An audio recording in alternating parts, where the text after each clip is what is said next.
Assalamualaikum warahmatullahi wabarakatuh. Saya di sini bakal jelasin soal-soal yang berkaitan dengan TPS kuantitatif UTBK tahun 2020. Nah, di sini soal-soalnya bakal didominasi oleh statistika, yaitu sebanyak 3 soal dari 10 soal. Kalian bisa ngerjain soal ini di link kuis yang sudah saya taruh di deskripsi video ini. Oke, sebelum kita mulai pembahasannya, ada baiknya kalian subscribe dulu channel ini agar kedepannya bisa lebih update lagi dengan soal dan materi yang saya upload. Oke, untuk nomor 1, di sini kita punya data yaitu sejumlah 11 data. Di sini P-nya sebagai median dan Q-nya sebagai rata-rata. Nah, untuk nyari mediannya, kita harus urutin dulu data-datanya. Setelah diurutin, kita cari data tengahnya buat nyari P. P-nya di sini kan median. Median itu nilai tengahnya. Karena di sini ada 11 data, maka mediannya di data ke 11 ditambah 1 dibagi 2 sama dengan data ke 6. Berarti di sini P-nya sama dengan berapa? 1, 2, 3, 4, 5, 6 di sini. Ini P70 sebagai median. Sekarang Q-nya adalah rata-rata. Yang rumusnya adalah biasa ya, total nilainya dibagi banyaknya nilai, banyaknya data. Artinya kan di sini datanya sejumlah 11. Nah, sekarang gimana caranya? Nah, ini kan mediannya adalah 70. Di sini rentangnya dari 59 sampai 81 di median. Nah, rata-ratanya kita ambil ya kira-kira 70 aja. Nanti bisa lebih bisa kurang sebenarnya. Tapi kan di sini tengah-tengahnya 70, kita ambil rata-ratanya 70 misalnya. Di sini 59 kurang berapa? Kurang 11. 60 kurang 10 buat mencapai 70. 63 kurang 7, 65 kurang 5, 68 kurang 2, ini pas. Ini plus 1, plus 1, plus 7, plus 10, plus 11. Nah, di sini kan ini kelebihan 11 buat jadi 70. Ini buat nutupin yang kurang 11. Sama kayak min 10. Sama 7 juga. Ini 112.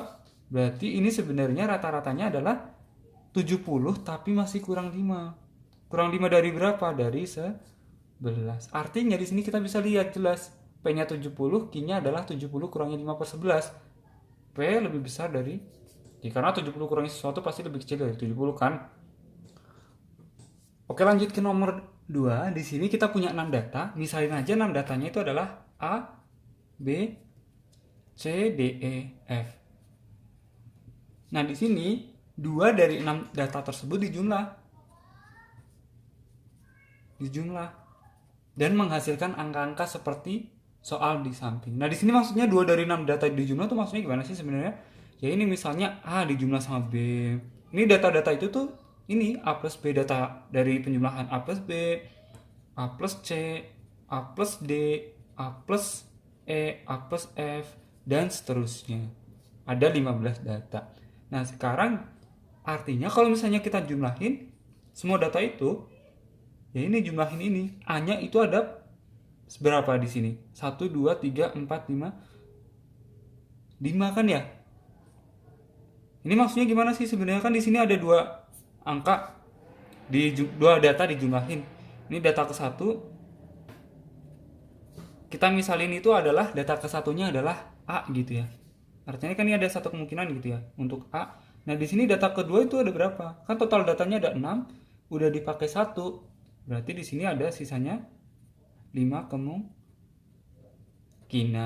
Nah, dari sini kita bisa lihat untuk A itu bisa berpasangan sebanyak 5, yaitu B, C, D, E, sama F. Artinya di sini kalau misalnya jumlah datanya, jumlah totalnya yang di samping ya, angka-angka di samping dijumlahin semuanya itu sama aja kayak 5 kali A plus B plus C plus D plus E. Gitu kan?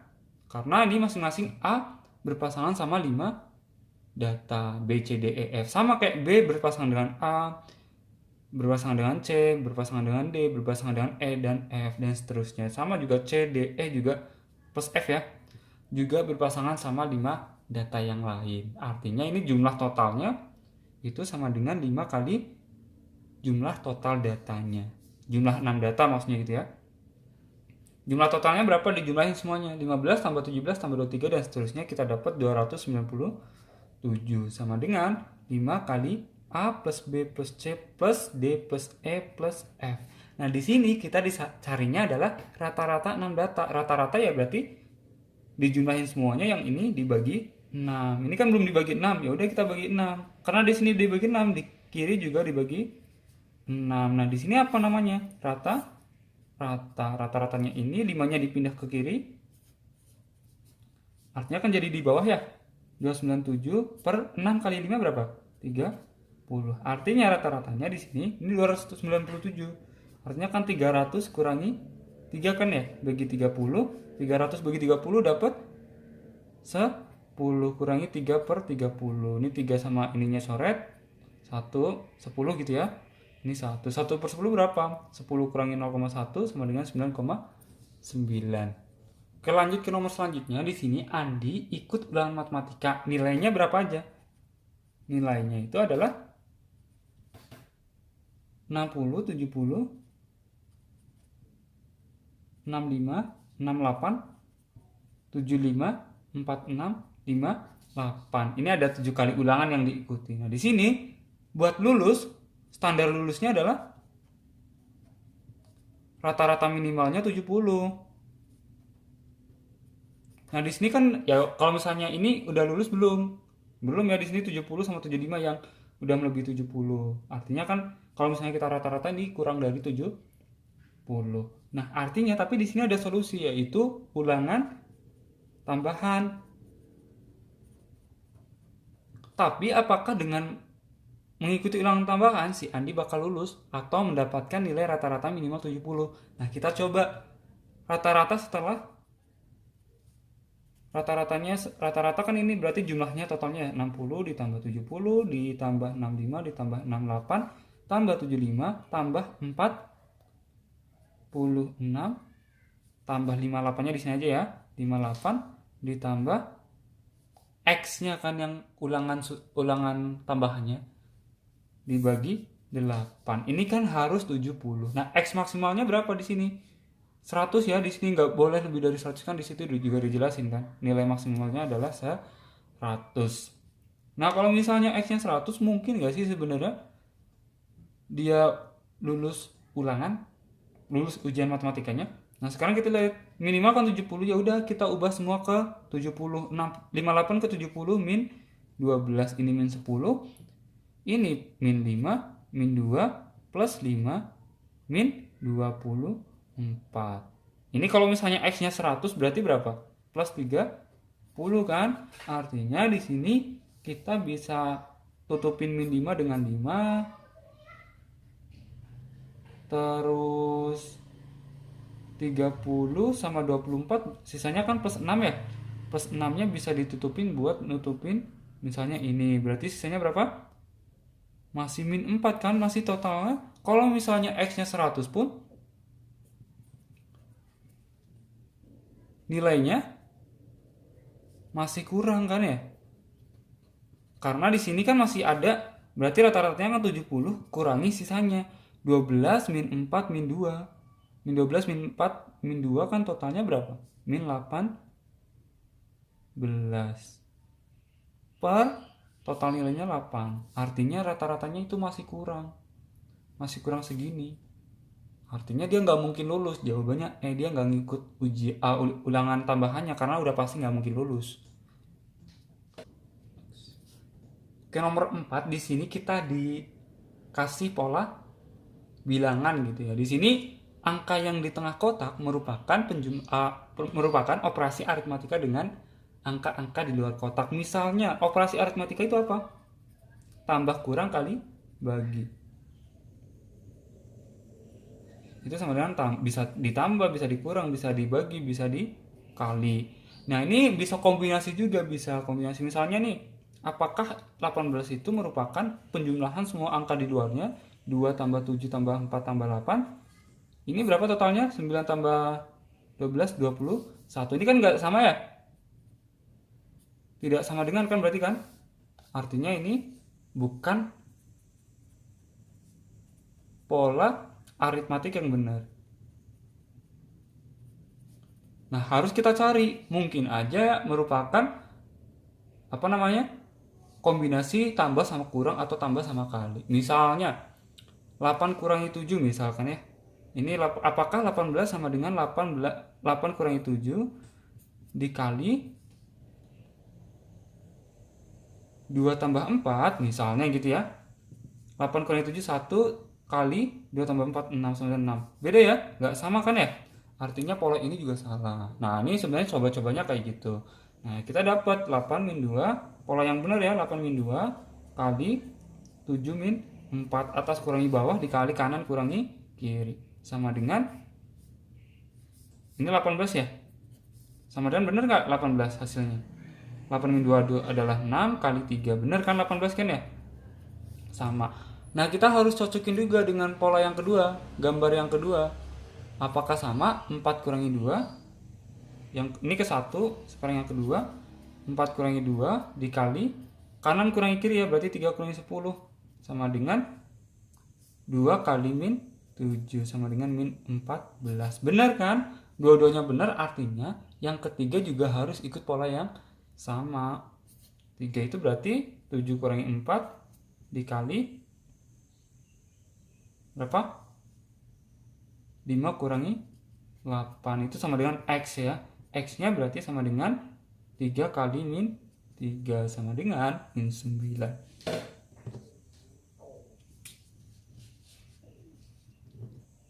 Lanjut ke nomor 5. Di sini yang ditanya adalah titik potong antara garis Y sama dengan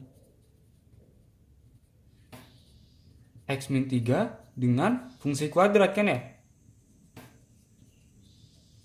Tapi sayangnya di sini fungsi kuadratnya belum diketahui. Kita harus cari fungsi kuadratnya itu adalah titik potong X-nya berapa? Itu di 1,0 dan 3,0.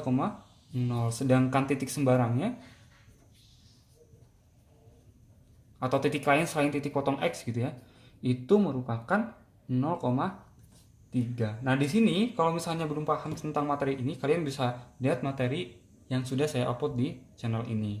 Nah, ini rumusnya apa? Dia sama dengan A dikali X min titik potongnya yang pertama, X min titik potong yang kedua. Nah, kalau misalnya dibayangin kan, kalau misalnya titik potong X itu apa? Y-nya sama dengan 0 kan? Ini sama aja kayak udah faktorisasi, biar jadi 0 ya X-nya sama dengan X1 gitu. Y sama dengan A dikali X min 1 kali X min 3. Nah, cara nyari A-nya gimana? Kita pakai titik sembarang, 0,3 kita masukin. Ini artinya kan X-nya 0, Y-nya 3. Kita masukin Y-nya 3 sama dengan A dikali 0 min 1, 0 min 3. 3 sama dengan min 1 kali min 3. 3A sama dengan A-nya sama dengan 1. Artinya fungsi kuadratnya adalah X min 1 kali X min 3. X kuadrat min 4X plus 3. Nah, nyari titik potongnya gimana? Ya udah di ini aja, X min 3 gitu ya. Ini kan dia sama dengan Y ya, atau langsung aja dikurangin gitu ya, Y nya kan habis.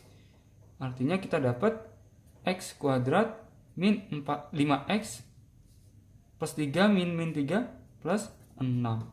Nah, di sini kita tinggal faktorin, dapat X min 2 sama X min 3 sama dengan 0. Artinya X nya sama dengan 2, titik potongnya ya, X2 nya sama dengan 3. Nah, sekarang koordinatnya gimana? 2, berapa sama 3, berapa? Caranya gampang. Tinggal masukin aja X-nya 2 ke persamaan ini atau ini. Kalau misalnya di sini ya sama aja, bebas. Kalau X-nya 2 berarti Y-nya 2 min 3 atau min 1. Kalau misalnya X-nya 3, Y-nya 0. Jadi titik potongnya adalah 2, min 1 dan 3,0. Oke, di nomor 6 di sini kita suruh nyari akar 3 dari 12.167 ditambah akar dari 40.804 kurangi 100. Nah, ini gampangnya adalah kita cari rentangnya. 12.000 itu, ini kan jawabannya kan bilangan bulat kan ya? Artinya ini kan pasti hasilnya bulat-bulat. 12.000 berapa pangkat 3 yang ketemunya 12.000? Ya cuma 20 pangkat 3. 20 pangkat 3 kan 8.000 ya?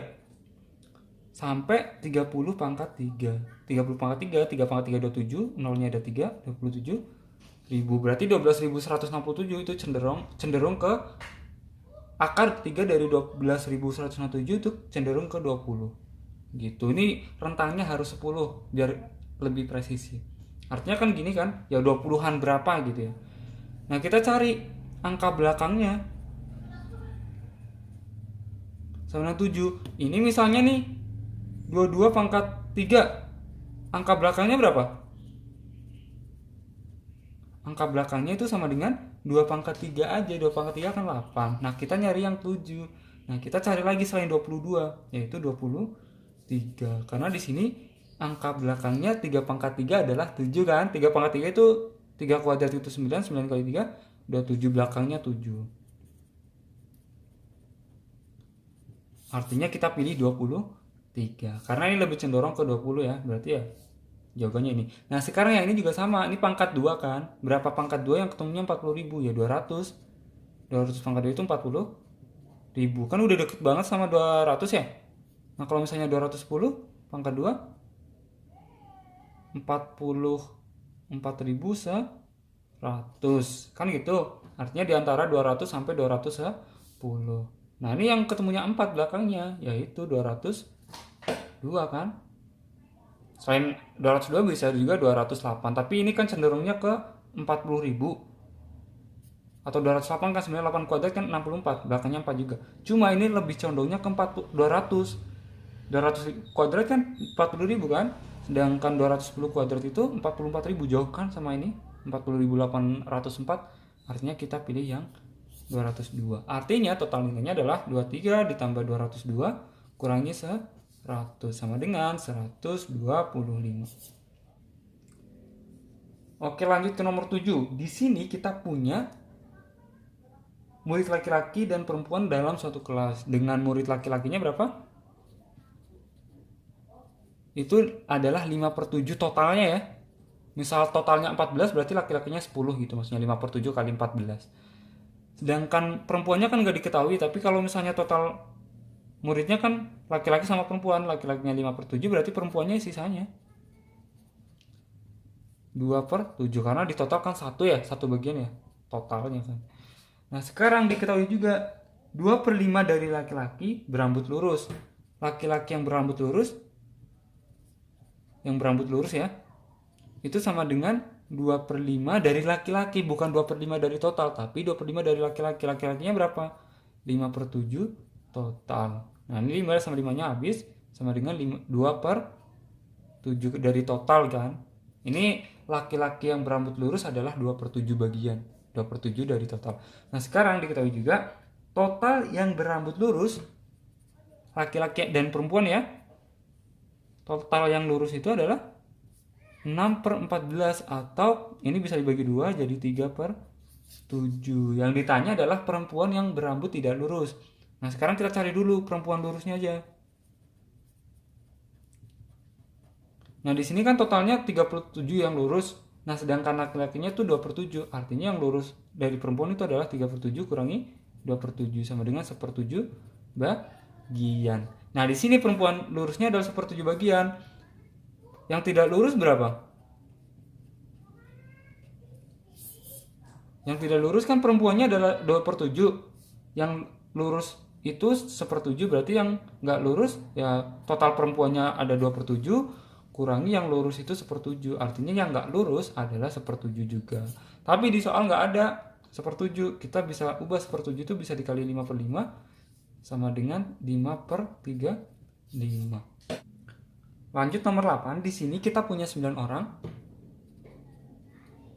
Akan dibentuk 3 kelompok yang masing-masing kelompoknya itu berjumlah 3 orang. Nah, ini kita bikin kotakan aja. Ini kelompok pertama, kelompok kedua, kelompok ketiga. Nah, di sini kelompok pertama ada 9 orang bakal dimasukin ke kelompok pertama, dengan 3 orang bakal dimasukin ke kelompok pertama. 3 dari 9 orang ya, kita milih 3 dari 9 orang buat dimasukin ke kelompok pertama. Yaitu berarti kombinasi 9, 3 milih 3 ya. Kayak misalnya di materi sebelumnya juga udah dijelasin kalau misalnya milih 3 dari 9 itu karena di sini kenapa pakainya kombinasi bukan permutasi. Karena kita milih misalnya orangnya A, B, C. Orang pertama A, orang kedua B, orang ketiga C. Sama orang pertama yang kita pilih adalah B, kedua A, ketiga C. Urutannya beda, tapi itu sebenarnya kan yang dipilih ya 3 orang itu aja kan. itu sama, makanya kita pakai kombinasi. Untuk lebih jelasnya bisa lihat di materi yang sudah saya upload. Nah, di sini kombinasi 93. Artinya kan udah kepake 3 kan? Kepake di kelompok 1. Nah, sekarang di kelompok 2 yang bisa kita pilih berapa orang? Ya 6 orang kan? Kita milih 3 dari 6. Artinya di sini udah kepake 3, di sini udah kepake 3. Totalnya kan kepake 6. Di sini kan sisanya berapa orang? Sisa 3 orang kan ya? Akan dipilih 3 juga, berarti kombinasi 3. Ini semuanya dikali. Artinya jumlah kemungkinan pembentukan kelompok adalah kombinasi 93 dikali kombinasi 63 kali kombinasi 3. Ini 9 faktorial per 9 kurangi 3 faktorial kali 3 faktorial dikali 6 faktorial dengan cara yang sama, 3 faktorial. Karena kombinasi NR itu sama dengan N faktorial per N min R faktorial R faktorial gitu. Nah di sini juga sama, 3 faktorial per 3 min 3 adalah 0 faktorial kali 3 faktorial. Nah di sini kita tinggal hitung aja, dapat deh 1680. Lanjut ke nomor 9. Di sini kita dapat, ini bisa disebut fungsi tangga atau fungsi lantai gitu ya. Fungsi tangga aja. Misalnya di sini kita dapat apa namanya? A gitu. Itu artinya apa? Bilangan bulat kurang dari A, bilangan bulat terbesar yang kurang dari A. Maksudnya apa? Misalnya nih 4,3 itu sama dengan berapa? Bilangan bulat terbesar yang kurang dari 4,3 kan 4. Misalnya lagi 8,1 ya 8 kan, dan seterusnya. Dan di sini kita punya akar X-nya itu sama dengan 9, terus akar Y-nya itu sama dengan 12. Nah di sini gimana nih? Artinya kan yang di dalam fungsi tangga ini harus di antara 9 sampai 10 kan. Cuma di sini akar, berarti X-nya itu dari mana sampai mana? Biar akar X-nya ketemunya 9 kan 81 ya. Artinya kalau misalnya X-nya 81 kan berarti akar 81 9 ya sama dengan 9 kan. Kalau misalnya 82 berarti kan 9, sekian ya. Ya tetap 9. Sampai 10, X-nya 10 kuadrat berapa? 100. Nggak boleh X-nya 100. Karena kalau misalnya X-nya 100, dia bakal akar 100 sama dengan 10, fungsi tangganya juga sama dengan 10. Nah, sedangkan di sini yang diminta adalah 9. Artinya kan misalnya 99,9999 gitu. Dengan cara yang sama kita dapat Y-nya itu 144 sampai 13 kuadrat berapa? 13 kuadrat ini adalah 169. Nggak boleh 169 karena akar 169 sama dengan 13. Kalau difungsiin sama tangga sama dengan 13 bukan 12. Artinya ya sebesar-besarnya ya kurang dari 169. Nah, sekarang kita nilai minimum dari Y min X. Artinya apa? Y-nya sekecil-kecilnya.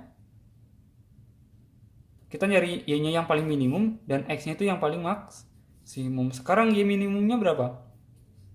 Y minimumnya adalah 144 kan ya? Y maksimumnya berapa? Bukan 100 tapi 99,9999 dan seterusnya. Nggak boleh 100 Y-nya.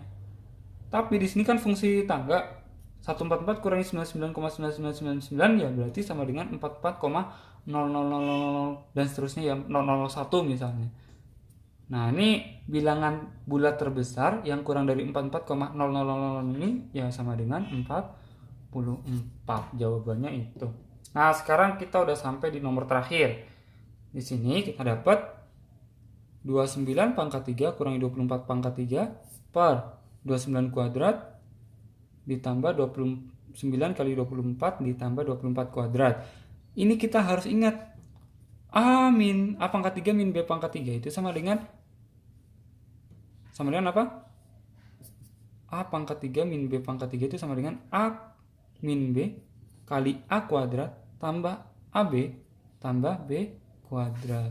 Nah, artinya yang di atas itu kita bisa ubah 29 berarti A-nya 29, B-nya 24. Artinya 29 min 24 kali 29 kuadrat ditambah 29 kali 24 ditambah 24 kuadrat. Nah, dibagi 29 kuadrat ditambah 29 kali 24 ditambah 24 kuadrat. Nah, ini kan bisa dicoret kan?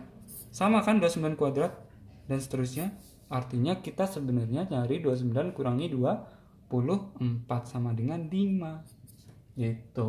Nah, ini 10 soal ini ya kira-kira soal-soal TPS kuantitatif yang bakal keluar di UTBK tahun 2020. Nah, dengan adanya pelatihan soal ini diharapkan bisa meningkatkan kemampuan kalian dalam menghitung dan lain sebagainya. Pemahaman konsepnya juga perlu.